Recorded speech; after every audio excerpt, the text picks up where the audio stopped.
Hello, and today we're going to start with some essential questions. So I want you to pause this video in just a second and take the time to read the paragraph that's in your notes. And then I want you to discuss these essential questions and write them down in their specific place in your notes.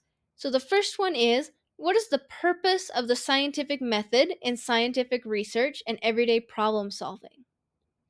The second is, how can the scientific method be applied outside of the laboratory in real world situations and decision making? So go ahead and pause this video, read through that paragraph, and answer these two questions in your notes.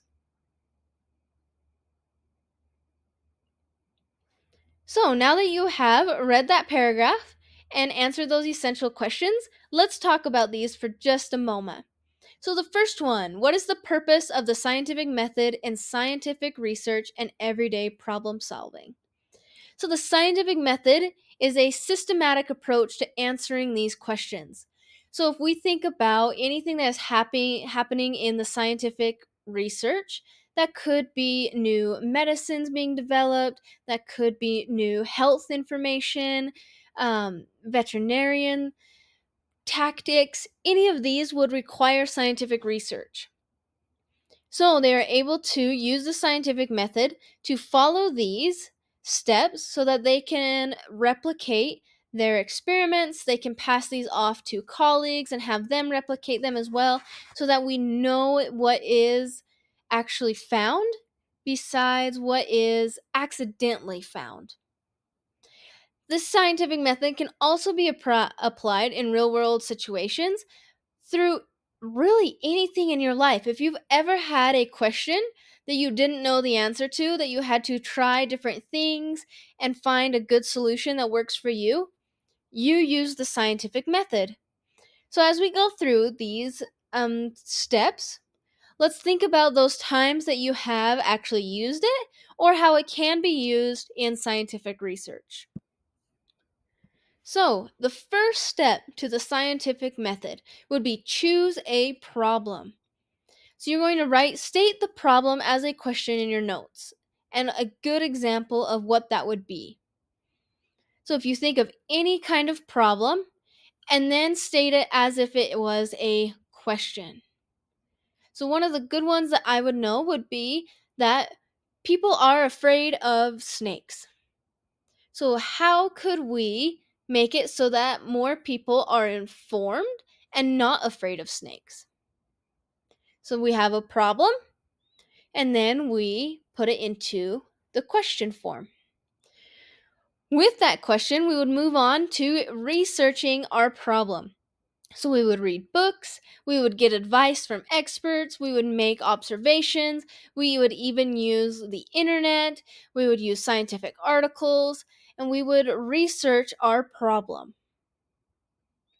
Then we would move on to develop a hypothesis. So, this would be making a prediction about what will happen using an if, then, because statement. So, it could be about absolutely anything.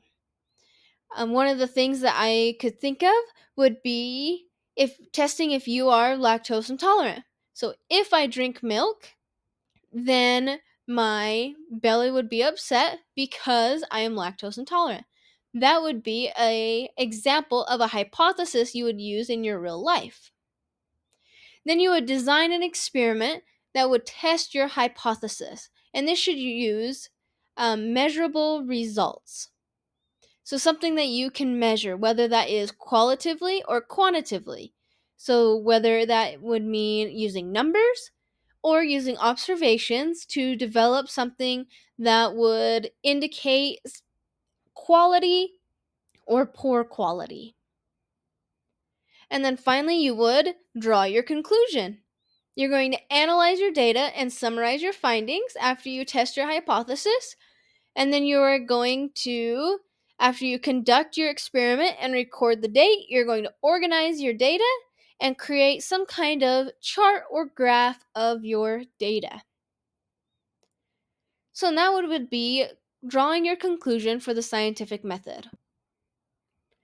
So, if we have gone through all of those steps of the scientific method of choosing a problem, researching your problem, developing a hypothesis, and designing an experiment, then finally drawing your conclusion, you are going to have to know what the experimental design concepts are. So you might going to have to pause this video so that you can write these down, and then we will discuss them.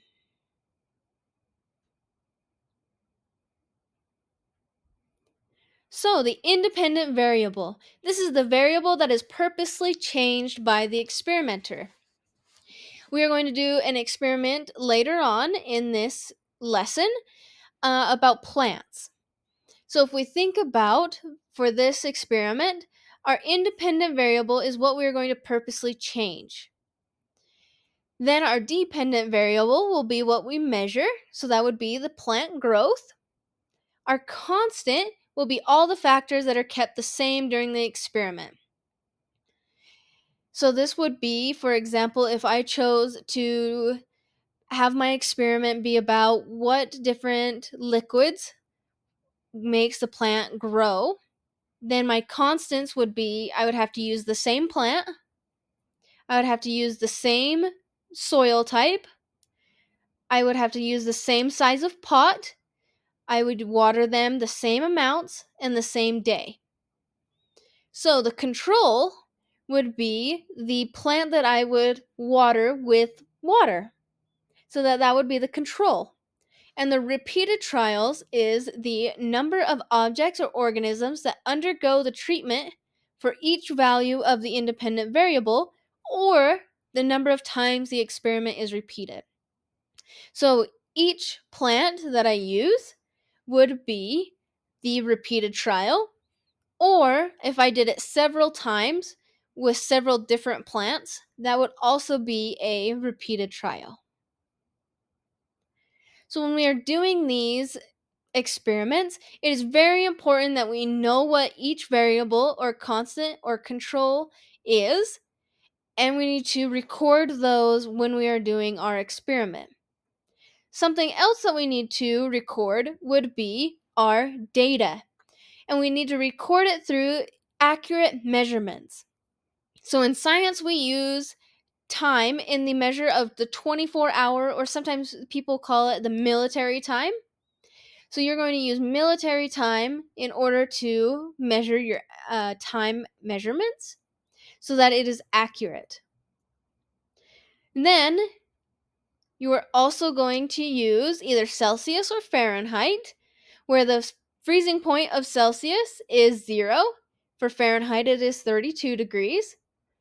And the boiling point is 100 degrees Celsius or 212 degrees Fahrenheit. And as you can see in your notes, you have these little gray ribbons that shows how you can convert a temperature from Fahrenheit to Celsius or from Celsius to Fahrenheit. So, using a piece of scratch paper or in your head, maybe a calculator, we are going to practice that right now. So you can see if you have a temperature of 115 degrees Fahrenheit and you want to change that to Celsius, you would put that where the F is um, in that equation. And so you would do 115 minus 32, and then you would times it by 5/9, or it's about 0.56, which will get you to 46.11 degrees Celsius. And then the same thing for degrees Celsius to Fahrenheit. If you had 45 degrees Celsius, you would plug it in where the C is in that equation. So it would be 1.8 times 45 degrees plus 32. And that would get you 113 degrees Fahrenheit. So, here is some importance of accurate measurements. If you have a tablespoon or a teaspoon, a minute would equal, or MIN abbreviation would equal minute. You have all of these abbreviations on your notes, so take a second to read through all of those. If you have one that is unfamiliar, maybe you want to highlight that or remember that That is what it means. So, if you have all of the ingredients to make a cookie dough or a recipe of your choosing, I would love for you if you did that. If not, we are going to talk about it right here. So, if I were to give you this recipe for cookie dough, how do you think that would turn out?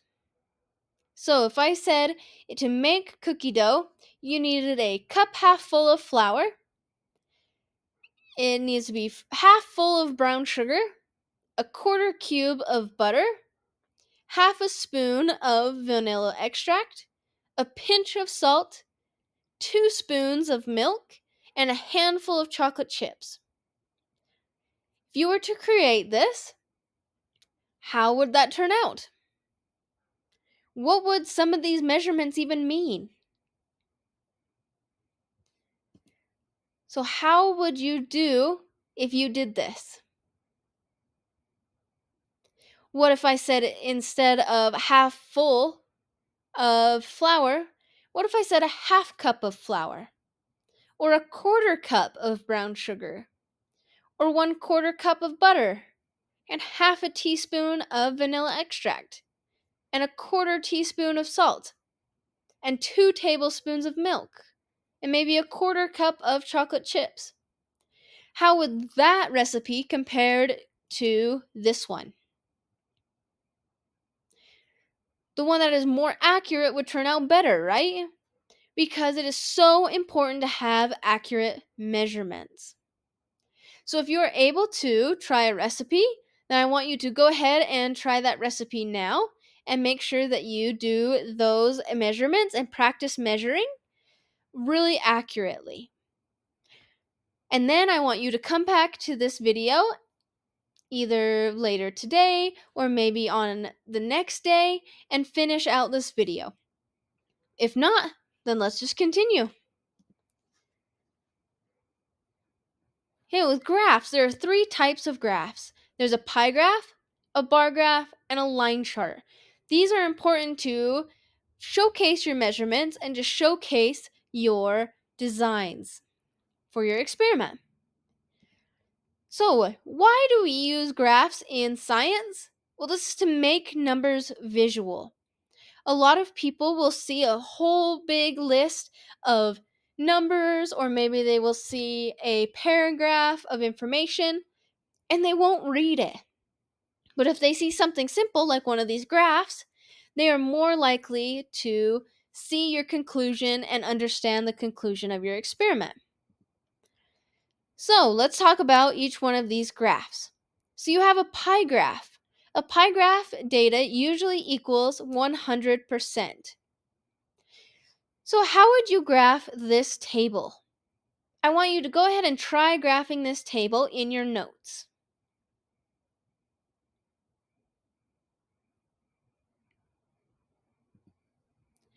The next type of graph would be your line graph. So line graphs usually use 2 variables with lots of numbers. So as you can see, this one would have the temperature, which would be about probably here on this y-axis. And then the numbers of crickets would be on this x-axis. And you would use maybe the blue would be juvenile crickets, and then the red would be adult crickets. So go ahead and chart this onto your notes.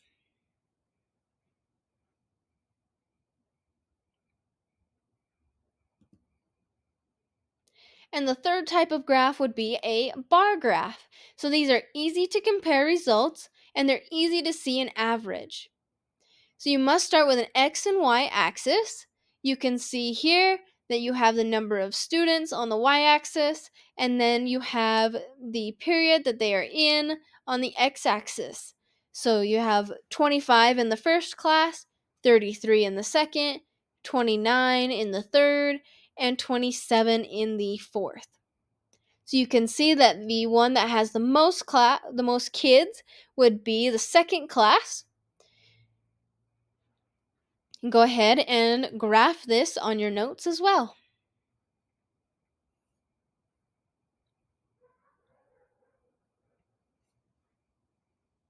Finally, let's look at your monster hair experiment. So, this experiment is for you to apply everything we learned up to this point and put it to the test. So, you will come up with your own experiment growing monster hair. You may use any type of soil, feed, or what you are going to use to water your grass. And then you want to print out or draw a monster and cut it and put it onto the plastic cup that you are going to use. You will then come up with an experiment to measure. This is your decision, but you'll need to fill out the appropriate spots in your notebook. So I want you to have fun and be creative. So some of the supplies you're going to need is a plastic cup. You can use ryegrass or really any type of seed that you have, as long as you have a couple of them that you can put in at least 2 of your cups. And then your choice of soil, your choice of feeding or how you will water, and then your monster cutout. So remember, you only want to test one thing at a time. So if you are testing different soil types, then you're going to feed your monster water.